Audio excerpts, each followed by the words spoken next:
सभी देशवासियों और क्षेत्रीय निवासियों को उत्तराखंड देवभूमि सेवा संगठन की तरफ से आज वृक्षारोपण के कार्यक्रम में हार्दिक शुभकामनाएं। हम लोग देवभूमि से जुड़े हुए हैं, तो हमारे खून पे ही इन प्रकृति और पेड़ों के प्रति लगाव है। सबसे पहले पूरे विश्व में जब भी सरकार हमारे वनों को काट रही थी, उस समय हमारी एक अशिक्षित और गांव की महिला गौरा देवी ने चिपको आंदोलन चलाया था पेड़ों को बचाने के लिए।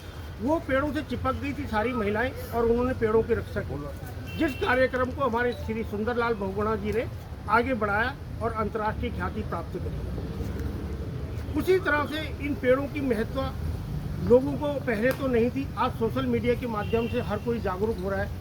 पेड़ लगाओ पेड़ बचाओ के नारे तो लगा रहा है और फोटो भी खिंचवा रहा है, लेकिन पेड़ लगाने के बाद वो उनकी देखभाल नहीं कर पाते। लेकिन कोरोना काल में इन पेड़ों का महत्व हर किसी को पता चल गया है।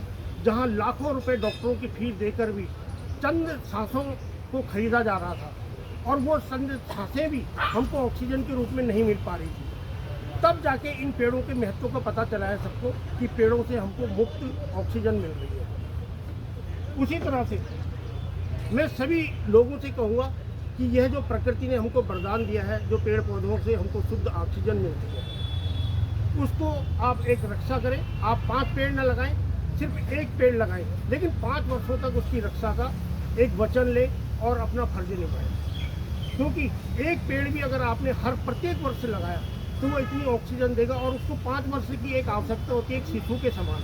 जिस प्रकार को हमको एक बालक को पालना पड़ता है, एक बच्चे को पालना पड़ता है 5 साल तक, उसकी बहुत देखभाल करनी पड़ती है। उसी तरह से आप 5 वृक्ष न लगाएं, 5 वर्ष तक 1 वृक्ष की देखभाल करें और उसको बड़ा करने में सहायक करें, तो आपकी बहुत अति कृपा होगी। प्रकृति नहीं, प्रत्येक प्राणी, प्रत्येक जीव जंतु इसका लाभ उठाएगा। और जो ये मनुष्य है, यह जन्म से लेकर और मृत्यु तक हमारे कोई भी रिश्ते, हमारा कोई भी संबंध उतना फायदा, उतना लाभदायक या उतना निजी नहीं होता, सब स्वार्थी होते हैं।